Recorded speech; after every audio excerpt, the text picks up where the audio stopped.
Okay, welcome to PRS in Conversation. I'm James Bubar. If you're new to the PRS channel, please remember to subscribe and do visit prs.org for updates and to visit our expanded online store and even to make a donation. Your support and engagement is really appreciated. I'm honored to be joined by the scholar in residence for the Philosophical Research Society, Devon Deimler. Artist, mythologist, and writer, Devon earned her Ph.D. in Mythological Studies with an emphasis in depth psychology from the Pacifica Graduate Institute, and she holds a B.A. in Interdisciplinary Sculpture from the Maryland Institute College of Art. She is currently the curator at OPUS Archive and Research Center, which is the home to some amazing collections by James Hillman, Joseph Campbell, and Marion Woodman. And her Cinemyth series, which is, Devon, I have to say, is sorely missed right now at PRS. Yeah. I mean, I always missed it because I'm so far away in Izmir, but that Cinemyth series was really spectacular. You were doing some great work linking it with some of the discussions with Greg. And if I'm not mistaken, some of the older ones are on the YouTube channel, correct? There are a few, yeah. It was starting to, find its stride, and that's on indefinite hiatus. Well, I encourage our viewers and listeners to check that out because great discussion about the relationship between myth and film and culture. So thank you, Devon, for taking some time out of your pandemic, this pandemic day to talk with us about your work and your scholarship and your current projects. And your work in particular as the scholar in residence for PRS. I mean, these days we're all in desperate need of some conversation about Dionysos and myth and ecstasy. So I really appreciate you making some time for us. You're welcome. My pleasure. Well, it's become kind of a ritual on this conversation series, perhaps selfishly on my part because I'm so far away and I miss PRS, but everyone's in that boat now. No matter where you are missing PRS. And in another level, many people around the world have not had the benefit of being there, but it's such a powerful place to go to and the community interactions that happen in that space. So we've kind of got into the ritual of telling the origin story. So if you wouldn't mind walking us through your finding of the PRS Society and how you got connected with it originally? Sure. I was listening to your talk with Dr. Heller yesterday. I don't have quite the story that came not even close. Not many of us do. Just him at this point. Yes. But I found PRS through a couple of grad school friends who knew of it, and we visited one day, and it is definitely a place that you don't forget it. You don't just shrug it off. It's obviously special right off the bat. So I was moved and curious about it, but it was probably another year or so later that I started going to events, starting with the event that Greg and artist David Orr and a few others did about Twin Peaks Return. Wow. And that was a packed event, and it was when I knew that this was some kind of home I wanted to be a part of. So from there, just started attending, kind of getting to know Greg a bit, and then I worked for Atlas Obscura last year, and it just came to mind to try out this film series at PRS, and that's when I really started collaborating with everyone there on events, and it just grew. And then I started doing this job and that job and little projects and publishing work. And now it's my great privilege to be scholar in residence. Though, that's also figuring itself out in this time. Well, I'm curious about, was it driven by you were probably beginning your PhD at this time, was there a kind of scholarship drive that brought you to a certain event, or was it just general out of your personality being attracted to the to the offering? Was there something specific that led you there? I think, yeah, initially it was just knowing that this was a place to go see if you're interested in myth. And I was probably in the first or second year of my graduate studies in mythology. So it was a nerdy interest to go see all these books. And then it turned out it was one of these very magical LA, strange, uh, aesthetically really captivating, historical, mysterious LA locations. So that drew me in, and then I've been, like many people, a fan of Twin Peaks for a while, and to see what they would do with that at that place was very intriguing to me. You know, And any discussion of something contemporary mythologically is interesting for me. I once visited Sedona, Arizona, and they had their own log lady. Oh, really? And so the discussion, and Sedona is an amazing place if you've never been there. A very interesting collection of esoteric and natural and native spiritualities. Beautiful, beautiful location. But I interviewed her for a movie project a long time ago, and she wasn't aware of the Twin Peaks log lady. And so there was always this discussion of who came first. But did she have a log? Yes. Or like a crystal? It was a log. Yeah, she had, of course, some crystals too, being in Sedona. But right. She had a log. Yeah, which was interesting. Gosh. Yeah. But I want to talk for a minute. I don't want to bring up any flashbacks of maybe defending your thesis, but I hope we can talk about it a little, because the title is something I think we could talk about just for an hour. So your thesis was titled Ultraviolet Concrete, Dionysos and the Ecstatic Play of Aesthetic Experience. So we could start wherever you would like. But I'm just curious about, maybe just start with the title, what you were going for, and do you feel like you accomplished it? I think that I did a pretty good job accomplishing it. I learned a lot, and I'm happy with it in the end. The title, I mean, it's a little, enigmatic title, but to me, it was a poetic way to sort of evoke this this idea of what it feels like to have a really big aesthetic experience in life, where it's like the concrete kind of lights up in a fashion that we don't normally recognize. Right. So something that's usually out of the spectrum, that kind of effect. So that's what the title is playing at. And was it something that I'm curious if it's something that you were at play with earlier, like maybe as an undergraduate in your interdisciplinary sculpture, and you were looking for a language for, and you discovered it in a way and found what you wanted to explore, or was it something that there was a different trajectory into the work? No, that's like a good intuition on your part. Yeah, it was.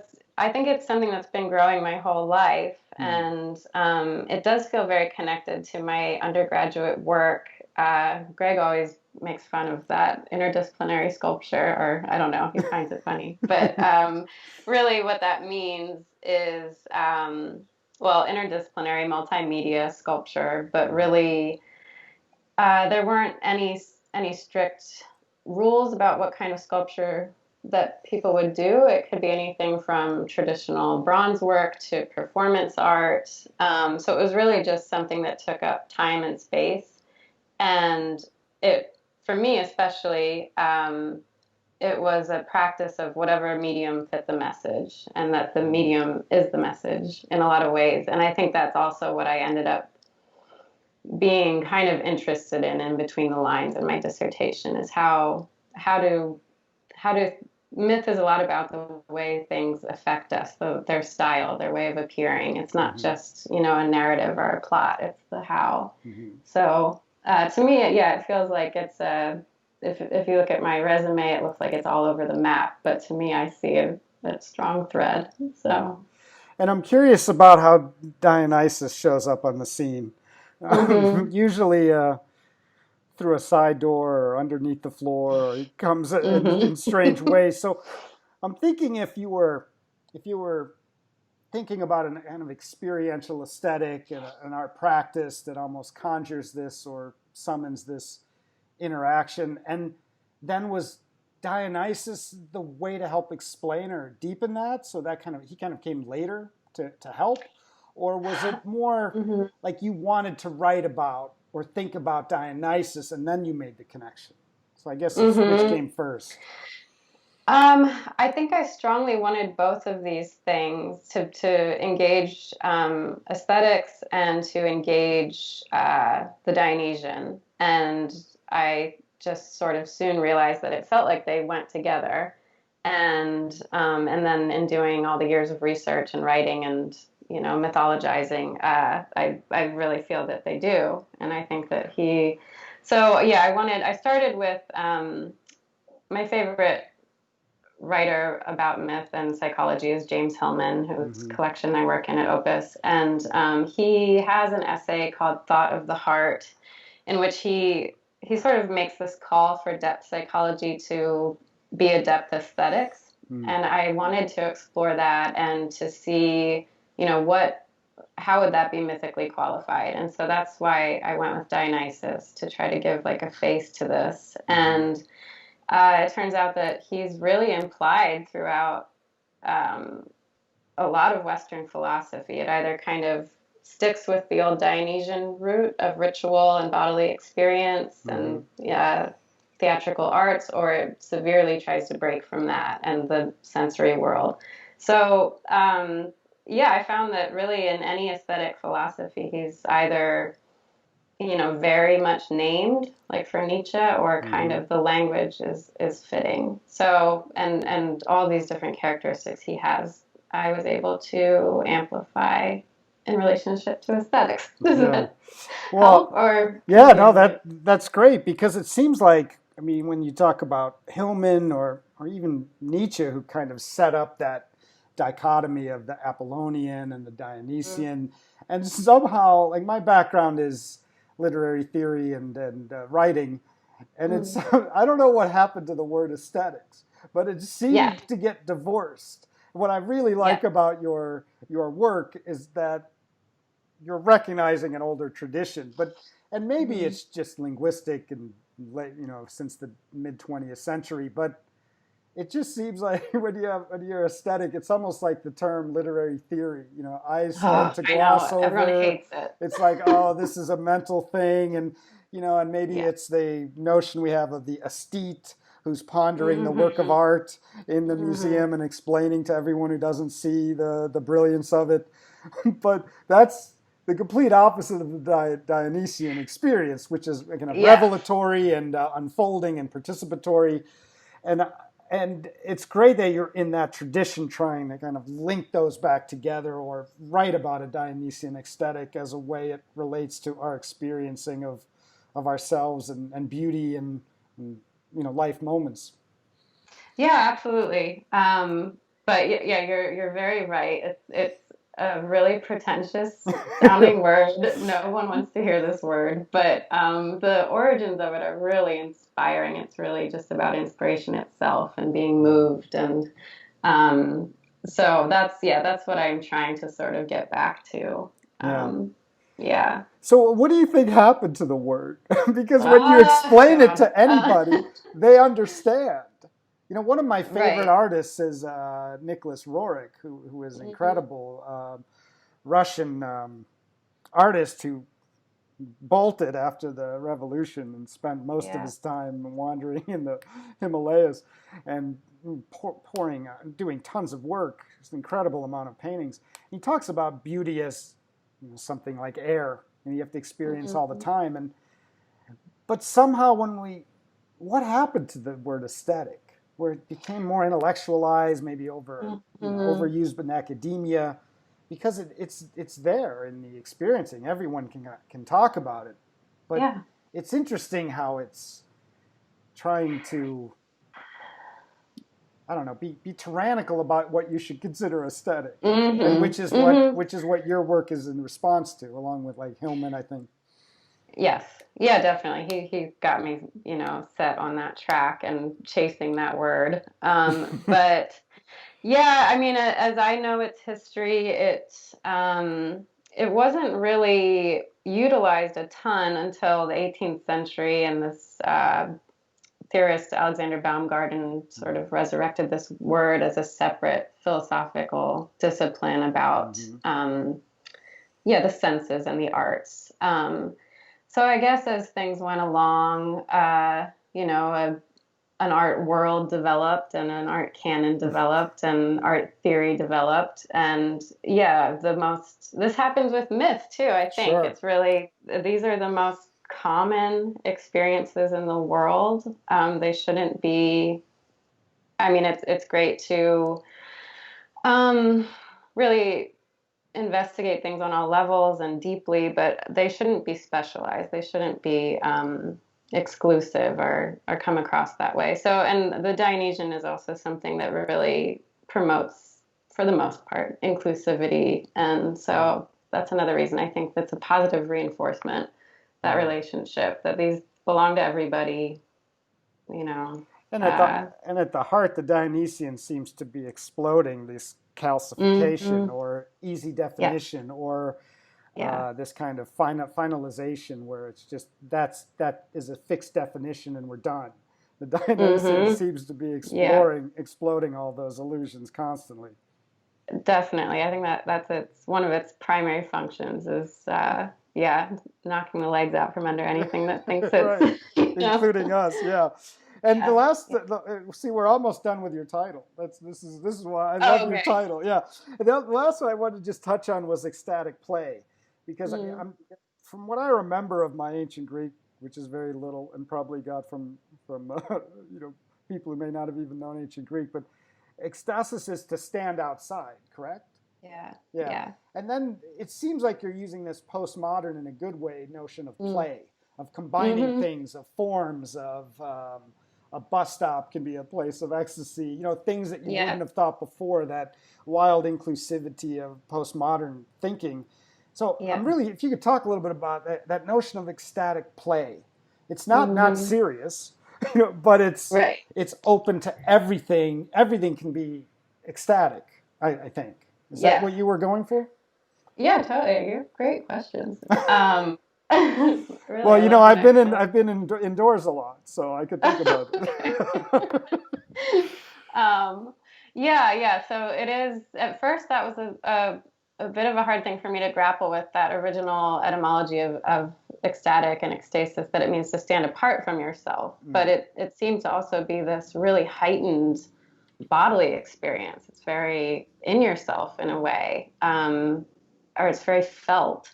So, something that I ended up getting kind of interested in is that, I mean, Hans Gadamer has this idea that ecstasy is like, to stand apart from yourself is also the positive possibility of being with something else. It's like, mm, it's that wow. you, and the Hillman's notion of this aesthetic leap of the heart that happens in a heightened moment of aesthesis is, it is outside of yourself, but it's a kind of leaping towards something else that inspires you. So it's Yeah. still a relationship.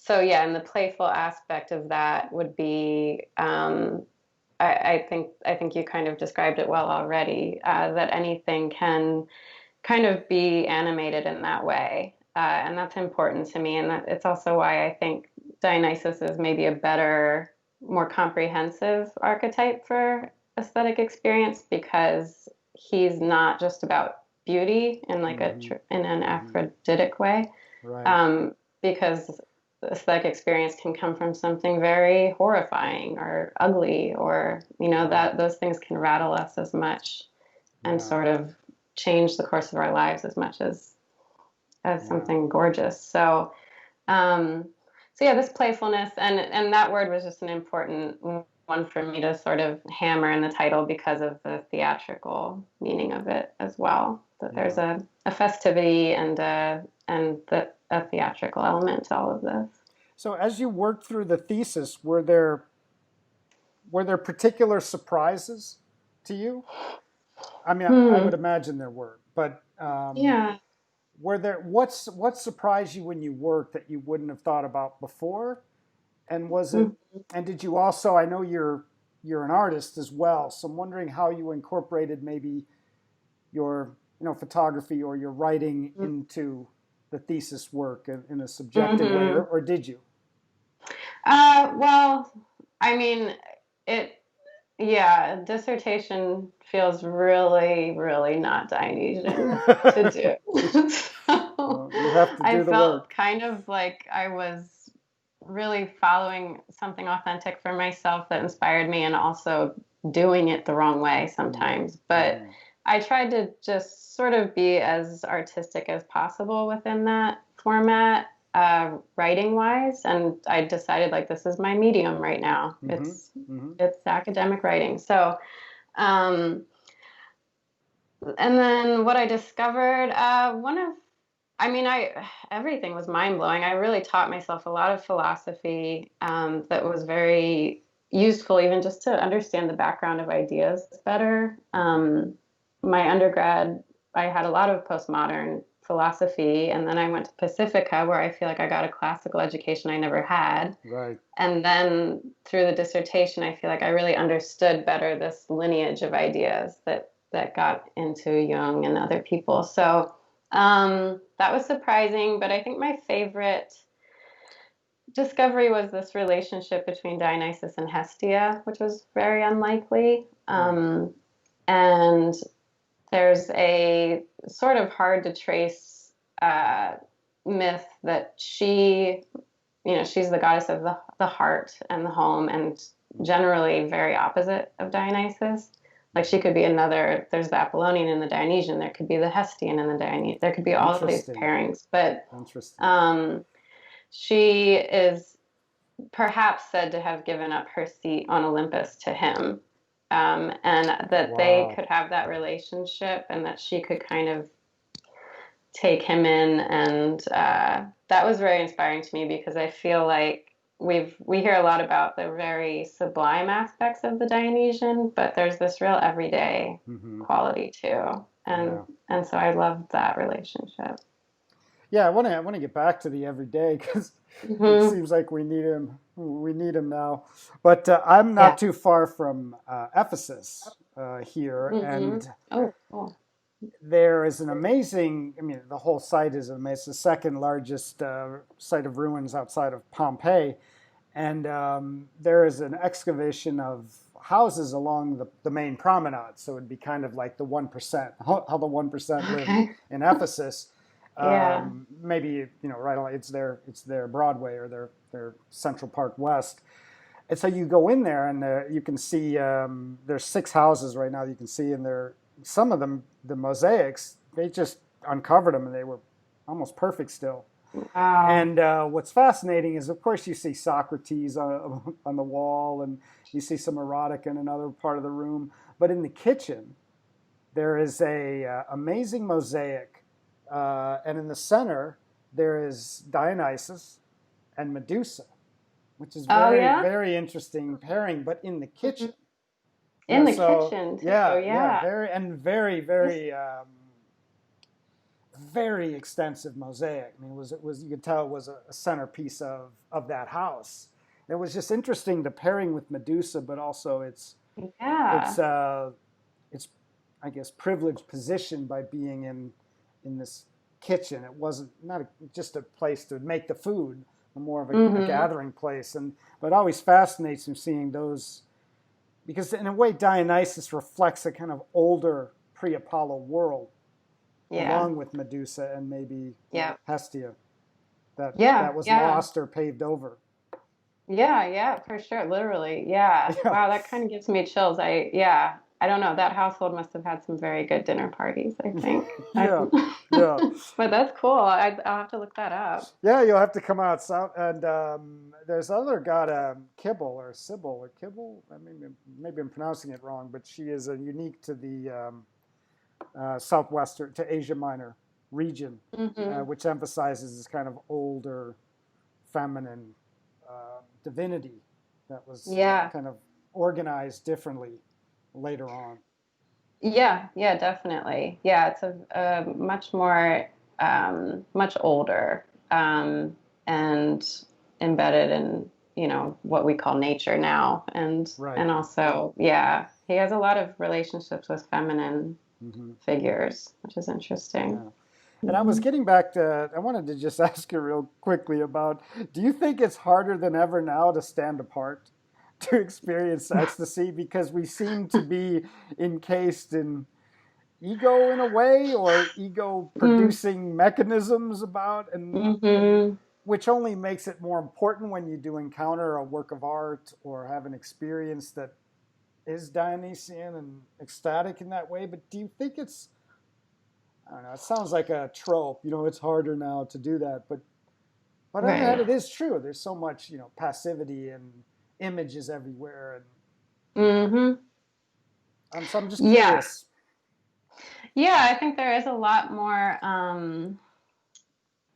inundation of imagery. I think if we're talking about, these times, then maybe we kind of have to embrace the Hestian way for a bit longer, but knowing and appreciating smaller Dionysian moments, more everyday moments. It's hard to have a lot of thrills right now.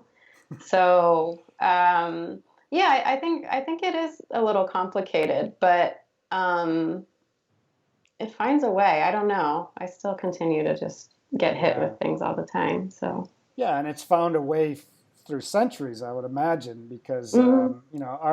the modus operandi now is kind of turn everyone into passive consumers of culture. Yeah. But there's places like PRS, there's people like yourself doing the work, but Hmm. then that tradition is still ours of the experiential, the revelatory. It's not something that can be taken away. That's right. Yeah. Yeah, and I think you see some elements of Dionysian energy on the streets right now, and trying Yes. to uproot these entrenched systems of oppression. So yeah, maybe that's the focus. Yeah. And the other interesting thing about this time now is I was thinking about, I think it's Mircea Eliade who talks about the two notions of time, and he's talking about the linear time, and then when something shifts into the mythological. And he talks about it like before people were going on a hunt, they would literally kind of change the time by ritual dances and chants and getting ready, and then the time would become kind of pregnant with meaning, I think is the wonderful Mm-hmm. term he uses.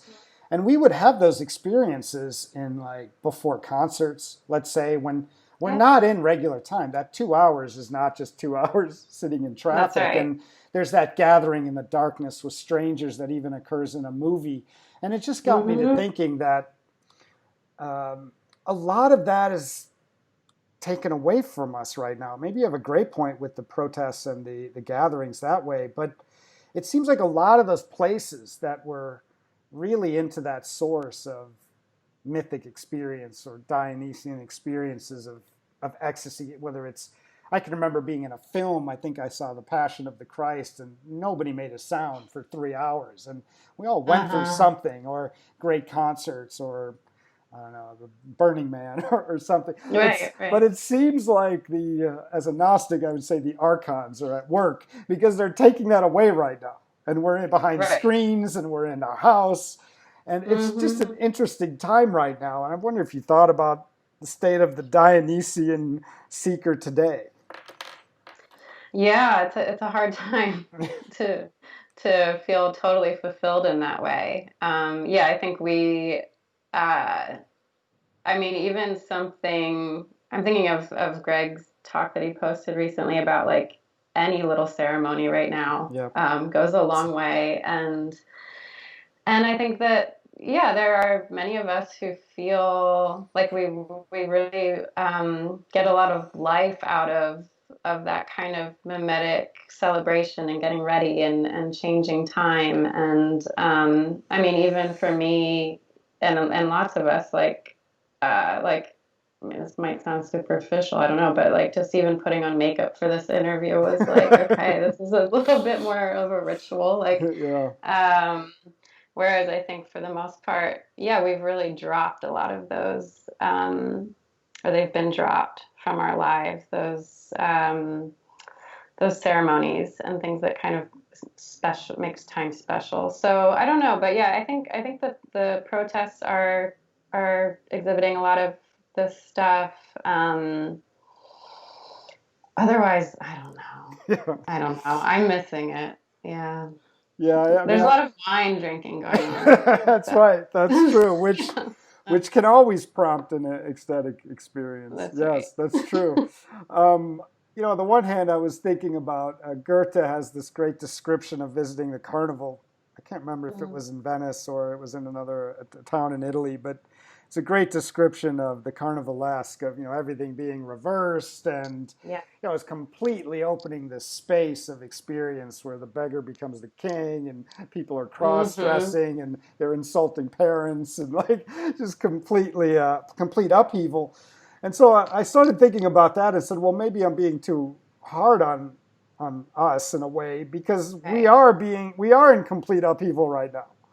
So Yeah. the whole moment Yeah. is a ceremony of upheaval, which is going to create these possibilities of re-examining and experiential understanding, not contemplation. We don't have that distance of just That's kind right. of safe contemplation, which to me, when we don't, that seems to be characteristic of the Dionysian experience at work. So we're all kind of in this upheaval, like you just mentioned. The simplest things seem the complete reverse right now, Yes. and the Yeah. things that we Yeah. thought were routine are gone, and there's just so Hmm. maybe Yeah. maybe we're completely in the Dionysian soil is everywhere right now. I think that's true. Yeah, it's we're dismembered. We're fragmented in these Hmm. totally uncertain ways. And that is in good times, I feel like we emphasize different aspects of mythology, um, usually it would be fun to talk about how confusion is a good starting place for, inspiration and things like that I talked a lot about in my dissertation.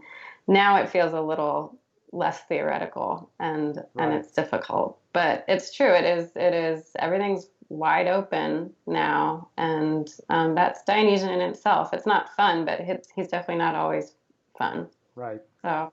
yeah. Yeah. And thankfully Dionysus has seemed to avoid the Disneyfication of Mm, of other great forces in I guess mythological studies. Like you see what mm, happened to poor Cupid, right? But yeah. Dionysus kind of resisted that. And along those lines, I wonder if you could say a little bit more about the Dismembered, because that was Hmm. beautiful what you just said. We are dismembered Hmm. from what we know, and Yeah. dismembered in its place in myth or are growing as people or in the not Dionysus lens. Mm. Yeah, yeah, yeah. I do. I am grateful he's resisted a lot of Disneyfication. I think he's gotten a lot of uh, iconic traction in rock and roll and movies and Sure, stuff. But sure. I'm for that. Um, but yeah, the dismemberment aspect. For anyone that doesn't know, that's a big part of his reputation is to tear Mhm. things apart, especially kings, anything that's sort of ossified or tyrannical. And he kind of meets it with the tyranny of dismemberment too. And he himself is also dismembered. So Right. that's an interesting part of the myth. Something Hillman talks about is like these gods are afflicted with their own condition too. So it usually can lead to a kind of madness. Maybe that's relevant to some people who will listen to this. But it also reminds me a lot of this way that Nietzsche had of looking at dismemberment, and that Hillman picked up too. That like these cuts are openings, Yeah. and they're eyes in a way. It forces you to Yeah. see. So. Yeah. And then I guess I'm making up a word, but then there is a kind of remembering, which is interesting. Hmm. When Yes. you come through, Yeah. so to speak. Well, you mentioned rock and roll, which is literally I mean, even Jim Morrison was very intentional about wearing leather pants. He was very Mm-hmm. intentional as a poet and an artist, and seeing himself in the Dionysian tradition, Mm-hmm. and his and the Doors concerts of being evocative of that, Yeah. creating that mythological time for experience of Mm-hmm. breaking through Yep. into different ways of understanding. But Mm-hmm. what I guess what other areas do you see Dionysus alive and well moving in the culture? Mm. Um, when you need to go look Yeah. for them, where do you find them most regularly for Yeah. you? I mean, I do kind of tend to look a little bit backwards lately, but I think yeah, this is a hard time to identify it, but I feel like maybe most of all in nature right now, in even extreme weather. He had a big relationship with the earth goddess, so they're very connected, and I think more of these sort of quiet, everyday inspirations are where I'm finding that. And then, yeah, the protests. But in terms of like the arts um, and music, I don't know. I've been kind of waiting for some new Dionysus to arrive for me. But yeah. And similarly, I would say what as a culture or as a dominant culture have we left behind? Not truly, because like you said, he's always there as an undercurrent, Mm-hmm. as an answer to things Mm-hmm. that are. I loved what you said about the king. You know, he's always there exposing the kind of imposter kings that show up. Right. But like how we left almost all of Cupid behind in this, what happened to him. Right. What are we missing, or what should we use this time to recollect about Dionysus now? Hmm. Yeah. Hmm. I think that uh, it'd be good to recollect sort of um, some of this this positive disruption and Mm-hmm. creative destruction that I think people are claiming, but that's really important. I think maybe part of why I don't feel him quite as much in music these days, and it might just be that I'm not as engaged with underground music the past few years. But there's just a lot of commodification. So maybe I think we feel this kind of synthetic layer on a lot of those experiences, and we miss a kind of rawness. Mm-hmm. So I think, yeah, people, it'd be great to recover that kind of revolutionary, yeah, freedom fighter, um, celebrating marginalized people aspect of the Dionysian. That would probably be most important.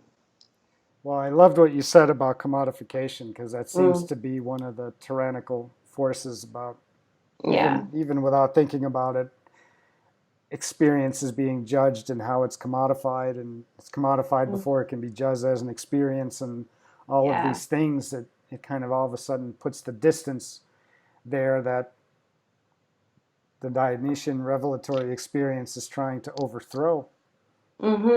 Yeah, yeah. That kind of more, that raw core is sort of hard to access. So, Yeah, yeah.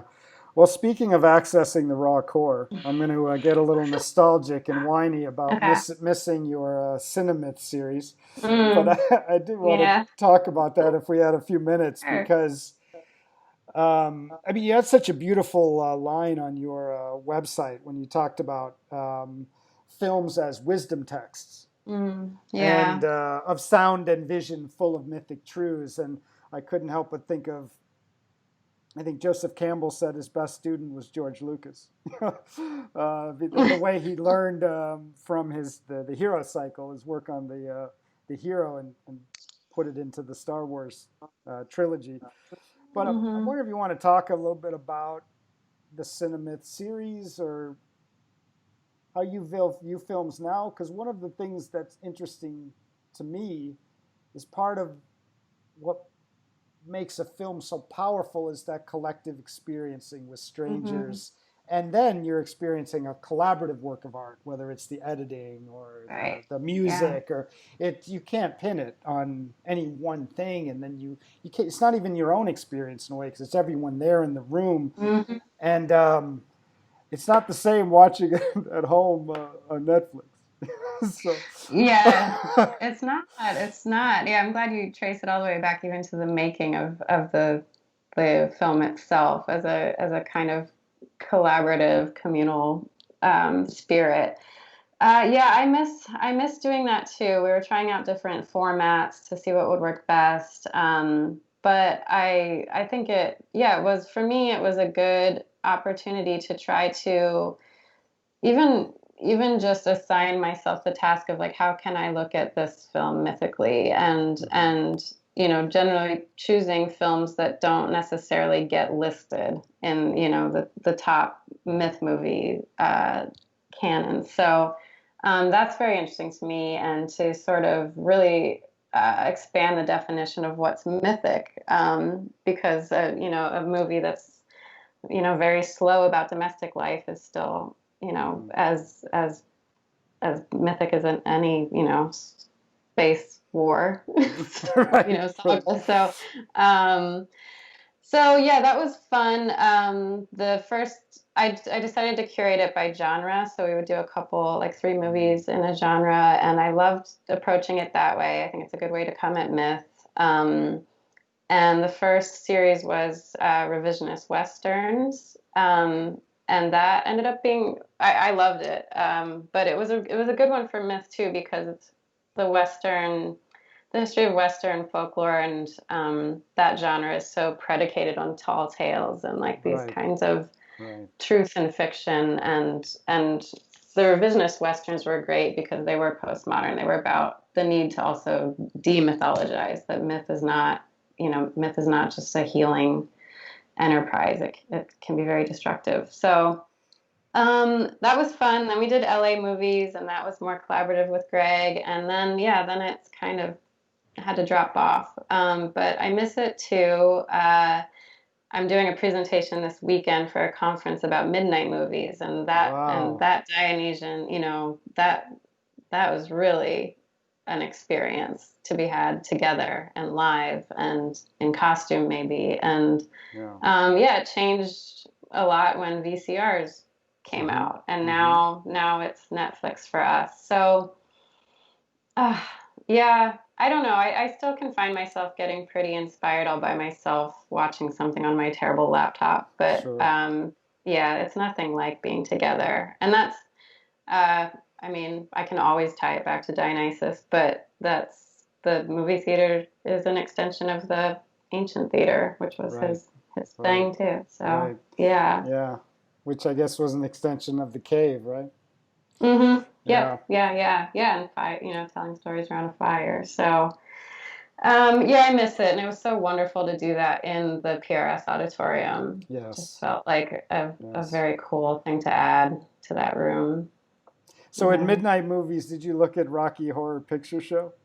Isn't that Mm-hmm. like the midnight movie experience? I know they eventually Yeah. they started doing midnight. I think I saw the first Lord of the Rings at 12:01. They started Oh, okay. doing that Yeah. release date. But yeah, the Rocky Horror Picture Show where people would plan their outfits, and then it was Yeah. complete carnival.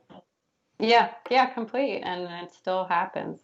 I Does mean, it? not now, I guess. This is probably the first time that it's not happening since it started. I hadn't really thought of that. But yeah, that's sort of the penultimate example for sure. Well, you'll be interested in to know that one of the biggest metal music festivals in the world is the Wacken Metal Festival in Okay. Germany, and they're Uh-huh. doing the whole thing online this weekend.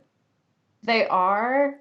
So Oh my God. some some streams are going to be archived, but others are going Okay. to be live. so Wow. so you have bands, and and heavy metal, especially thrash metal, death Mm-hmm. metal, deep into Mm-hmm. that Dionysian tradition. And so what's very interesting is how they're using hashtags to get that participatory communal feeling. So people are like Is that hashtagging. working? I don't know. It hasn't. It's just started. It's just started. Okay. Yeah. But you're starting to see people all over the world, dressed as if they were in a concert, Oh my sharing what's going God. on, and they have Yes. friends over, and yeah, it's. But walk-in is a huge festival. I mean, hundreds of thousands of people now, and it's.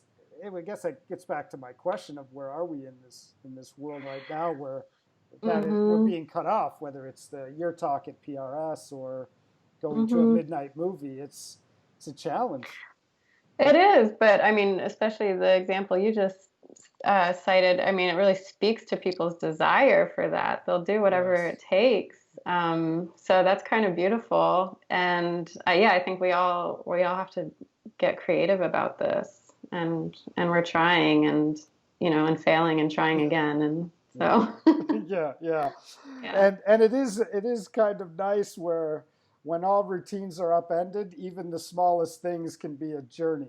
All again Mm-hmm. can be all of a Yes, sudden a great journey of experience and understanding. Well, completely. before we go, I was wondering if you could update us on some of your projects I mean, besides the Cinemyth series, which you're going to be working on somehow, but some of the other ideas or projects you have involved as the Philosophical Research Society Scholar in Residence. Yeah, yeah, the plan, the original vision for 2020 was that I would, President Greg Salyer, he gives talks constantly, Yes, amazing, yes. weekly, almost entirely all year, weekly talks, and he does six series a year. And so the idea was that at the end of each of his series, I would give a sort of scholar in residence response. Mm. And it might be a talk, or it might be something more like the Cinemyth series, Hmm. for his Passages series that would have taken place this summer. Maybe it still will. I was going to do a version of Cinemyth that was more like scenes, like focusing just on a scene of a movie, like he focuses Wow. on the passage of a book. So that's sort of being redefined. I'm considering giving a talk for the YouTube channel on myth and ancestry. So way Hmm. different than something I would have done before, but Hmm. feels relevant right now.